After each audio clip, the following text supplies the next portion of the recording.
What's up, everybody? You will notice I am in a new location because it's 6:30 in the morning and everyone's asleep. Amy, what are you doing up at 6:30 in the morning? That, as they say, is none of your business. It's to feed the cats. It's to feed the cats. Today, Alfonso is eating tape again. So today I've got something a little more involved. In fact, I've got so much that I want to talk to you about that I actually have notes.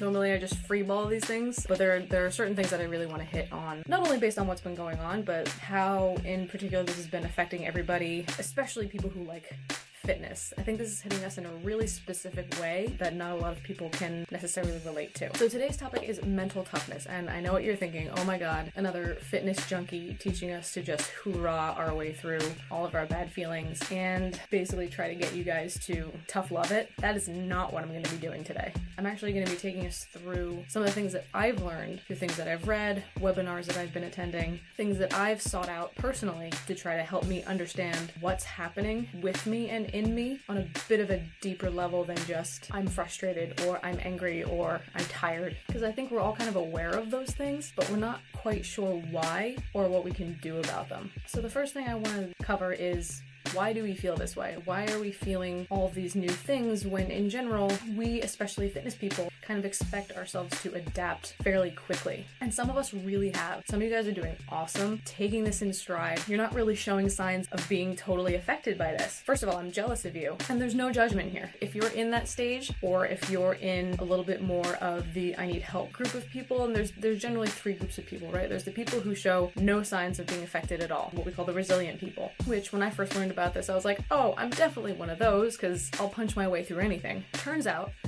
I'm not. Those people generally, at this point in our situation, have found coping mechanisms that work for them. And whether that's a new hobby or just kind of rallying something from the inside out. And when I took a deeper look at myself, I was like, that's not really me right now. And the third group is the group that's a little more susceptible to mental health problems. And this is where I realized I fit. I'm about to get real honest with you guys. I took 2 weeks off because I was not in a good place mentally. I didn't film. I didn't try. It was really hard to find motivation. It was really hard to care. And this is not new for me. I've had mental health, I don't want to say issues. That's not how I see it. I don't see it as something that's preventing me from living life. I see it as part of the way that I have to live life. And sometimes it can get in the way. Sometimes it can get really annoying. And sometimes you just kind of have to batten down and deal with it. So this third group of people are the susceptible people, right? They need a little bit of help. They need people checking up on them. They need someone to take them by the arm and be like, okay, let's do this. And I'm definitely in that group right now. And you can be in different groups in different situations, right? I find that in emergency situations, I'm probably one of the other two groups, right? I'm the first one there. I like to think I'm pretty calm, but it just so happens that for this particular situation, my mental and emotional well-being just kind of need a little bit of a boost. So why do we feel this way in the first place? Well, a couple of different reasons. The brain loves control, and we didn't exactly choose this situation, right? So once we're out of control with something, immediately our brains go into fix-it mode. So they're like, okay, I'm going to take control of the things that I can control. What can you control? What you eat, when you sleep, how much work you do, whether or not you get outside, whether or not you get movement in your day. But all of these things have had parameters put on them, right? Even things like going outside. Part of that's not our choice anymore. So we feel powerless, we feel out of control. And when that happens, we can start to lose motivation. The road ahead is completely unclear. It's a total mystery. We have no idea what's going to happen, especially in, I don't want to say America. On the coasts, I know things are still pretty heavily locked down. I think I just read that LA is still getting locked down until August or something. We're definitely here through mid-June. We don't know what's going to happen, and if you're anything like me, you like to plan a bit. I go with the flow most times, but having absolutely no clue of what's coming at all, especially after you've just had the rug pulled out from under you, can be really scary, and it throws you off completely. The third big reason is everybody experiences this differently, okay? And this leads back to those three groups. I'm not judging anyone. I'm in no place to judge. We're all going to respond to these things in different ways. And not responding is a response, by the way. If you're just like, well,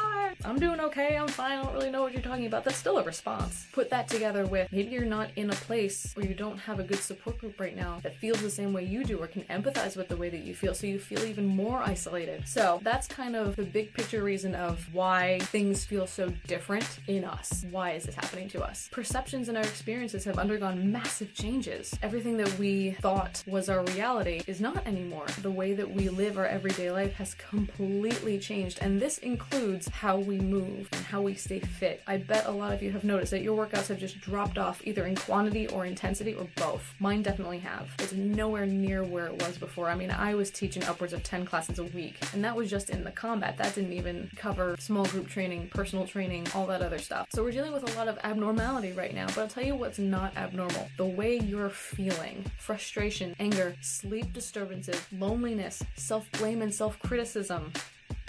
That's a big one, especially for instructors, because we want, in a sense, to always be perfect. We want to serve our community, and the fact that we are not being our fullest selves right now, we start to wonder, well, what's wrong with me? Why can't I just snap out of it? Lack of focus has also been a big one. I've noticed, especially for me, I can't get jack done in a day anymore. I mean, I've got a list of to-dos for work, probably about a page long. I'm lucky if I get one of those done in a day and maybe 5 in a week. This is because of all that increased psychological stress. We're dealing with something that, in a very real way, is having traumatic effects on us. The way that our brains are responding are similar to or in line with the way that people deal with things like PTSD. So how do we deal with these things, right? How do we start to build that mental toughness after we feel like our mentality and kind of who we are has been weathered away or destroyed? You know, our identity, especially fitness people, our identity feels gone, or at least a part of it. It's something that we can't really explain, but teaching is in our DNA. Instructors will tell you, it's not a job, it's not a hobby, it's something that we felt a calling to do. And the fact that we're not able to do the thing that we feel like we were meant to do just wipes away at who you think you are and makes you kind of reevaluate, well, who am I if I don't teach? So the first thing I want you to do is acknowledge these emotions as helpful, not hindrances. Too often we feel like our emotions get in the way. Here's the biological truth. Your emotions are there to protect you. Your emotions are an evolutionary phenomenon that developed over God knows how long to protect you and inform you. You feel fear because there's danger, or there's the perception of danger. So all of these emotions are cropping up for reasons, and I want to just reframe how we see these emotions going on inside of us. I can only use myself as an example. I've been feeling very irritable, which is something that I was not expecting. We expect to feel loneliness, we expect to feel confusion. I was not anticipating that I was going to be snapping at people and getting angry faster, because I'll admit I got a temper, but I have a long fuse. It takes me a while to get there, and I have just had moments where I've just been like, I'm gonna deck somebody. All this kind of stems from that place of anxiety, that place of nervousness, of uncertainty, of feeling out of control, of predicting the worst. One thing that's helped me has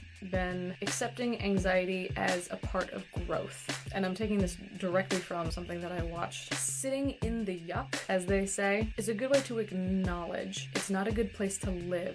Acknowledging what you're feeling and giving it space to breathe allows you to work through it rather than trying to ignore it. Having the sensation of not knowing the answer is always going to be there because you can't know everything. Right now it feels like we don't know anything, but if you get comfortable with that feeling of discomfort, you can be better prepared to deal with it, and you're less surprised when that feeling comes up again. So anxiety is something that's totally normal to live with because right now nothing around you is reliable. Your days aren't predictable anymore. The thing that you planned for maybe this year or next year or the next 10 years could be completely different just based on right now. So my advice to you for dealing with this is making decisions. Big decisions, small decisions. I recommend small. Making a decision to exercise, because doing it is when you feel your best. Doing things that make you feel your best, even if it's just the best of that moment. So if you're feeling extra stressed, you're trying to do a project for work, and you're feeling, I'm not at my best right now, what can I do? I'm gonna sit back, I'm gonna meditate for 5 minutes. That's me at my best right now. Another thing that I'm sure we've all been seeing is all those people who are coping well, are being super productive, and it's real annoying. I don't mean to say that it's annoying that those people are doing those things. It's annoying because we self-criticize. Why am I not able to do those things? What's wrong with me? Don't be distracted by other people's good or bad, because when you're not thinking of you, you're wasting your energy. Your biggest project is yourself. The only thing you can control is yourself. So if you're spending time thinking and worrying and watching about what other people are accomplishing and competing with them, you're wasting that valuable energy you could be using to improve your situation. or your mood. And this doesn't mean ignoring, again, right? We don't want to ignore those feelings, we want to acknowledge them. And what I have to say to you is this: be brave to be vulnerable. I have found I feel my strongest when I show my weaknesses. When I put myself out there and say, I am on struggle street today, the response that you're going to get is overwhelming. Not only in people's positivity, in the way that they want to make you feel better. You'll be so surprised how many people are in the same place you are. And that kind of camaraderie, that kind of empathy is really what pushes us forward, I think, as a human race. Your life is your experience, not your something to spectate. Third thing, I want to be as gentle with this as possible. Regaining psychological control. And that doesn't mean putting a rein or parameters or limits on what kind of things you're thinking, what kind of moods you're in. It's basically just being aware of what's driving you. Ego drives our behavior, right? And that's okay. It's supposed to. That's what it's there for. It's self-preservation. So when you notice your ego kind of driving what you're doing, why am I not as good as this person? Why am I not living up to my own expectations? I want to be better. I want to be the best. When that happens, look for your blind spots. Look for the things that you're missing. Look for the things that your ego is pushing to the sidelines because it doesn't want to deal with them. Ways in which you can ask for help to then fill those blind spots, to illuminate those things that you might not know or things that you might not want to deal with. Take accountability for those blind spots. I'll give you an example. Sometimes I just like to wallow. Sometimes I'm just like, just let me be in a bad mood, let me work through it, and I'll get out of it in my own time. And I tend to be pretty stubborn, for one, and what I notice is that I tend to be blind to the good opportunities around me. I tend to be blind to be grateful. So, to counteract not only those negative thoughts and those negative feelings, but to better myself and to grow from that, I need to take responsibility for those blind spots and do something to change them, do something to illuminate them. Start being grateful for the small things and they'll add up to bigger things. Put all of this together and you start to build a foundation for what we call mental toughness, or in the fitness industry, grit. Mental toughness is kind of what it takes to get through tough situations, not only surviving, but getting to the other side better than you started. That's the whole point of mental toughness, is not just to get through something, but to grow through something. Second page of notes done. We talked about emotions, how to build that foundation of mental toughness. Now I want you to take a deeper dive into yourself personally. It's okay to take those introspective reflections. You want to recognize those emotions. What does that emotion want? What's driving it? What is it trying to protect us from? What kind of thoughts happen when you feel those things? Often will fall into the same kinds of patterns of thought. Maybe you project, maybe it's catastrophic, maybe you internalize and blame yourself. What does the emotion make you want to do? Does it make you want to go sleep? Does it make you want to hit something? Does it make you want to cry? Are those emotions associated with a memory or a trigger? Because if your body knows this emotion from before, it's going to respond in a similar way. So if you can link it to something else, that might help explain either how to get through it like you did before, or give you peace of mind that it's not brand new, it's not going to last forever. And lastly, settle that emotion. How do you cope with it? What do you do to let it make its graceful exit? And here's what you can do. 3 things that we need right now: biological needs, psychological needs, and social needs. Biological. Pretty simple. Eat 3 square meals, 6 small meals, whatever it is. Eat a balanced diet. Sleep. I know. All of our sleep schedules are off. You might be napping more during the day. Take sleep when your body needs it. Movement. You do not have to be running a triathlon every day, but I do recommend some kind of movement, especially outside. Hygiene. It's not something that we think about very often, but as you maybe are battling some depressive feelings, sometimes those things take a backseat. So just be aware. Are you showering? Are you washing your hands? Are you brushing your teeth? Things like that people who are especially on that susceptible side of things just need a little reminder. Psychological. This touches back on everything that we just talked about, right? Little bits of gratitude. Reframing your thoughts, perhaps into something positive. Mindfulness. Being aware of what's going on with you. And having compassion for yourself. I cannot stress this enough. It's one thing to have compassion for other people. That's easy. It's us. It's you. You need to have compassion for yourself. And social. There's a joke to be made somewhere. Kindness. Being kind. Not only to yourself, not only to your circle, but the circles around you. Perhaps someone that you disagree with. Being kind is only going to bolster those feelings of survival, that feeling of community, and ultimately the feeling of a better recovery on the other side of this. And the last one is connection. Whether you're quarantined with your friends, or if you're like me and a lot of your friends are on the other side of the country, keep in touch. Virtually, online, take a walk 6 feet apart from each other, chat on the phone. I know that's a millennial's favorite thing to do. And know that this is temporary. Know that eventually you will be able to do life in a more normal way. And how we reshape our new normal is going to be completely up to us. So make the best of it. So I know that was super long-winded today. Thank you for sticking with me. If absolutely none of this applied to you, I'm sorry. But I feel like we can all take something away from this. Not only if you're someone who needs these tips for yourself, but if you're not, if you're like, well, I have all these tools and I use them and they're great, cool. Use them for someone else. Give that goodness, give that strength to someone else and use that. You know, you've especially been given a gift if you're not struggling right now. And I know personally I would appreciate any kind of encouragement that I could get from those kind of people, because I wish I could be like you. That's all I have for you today.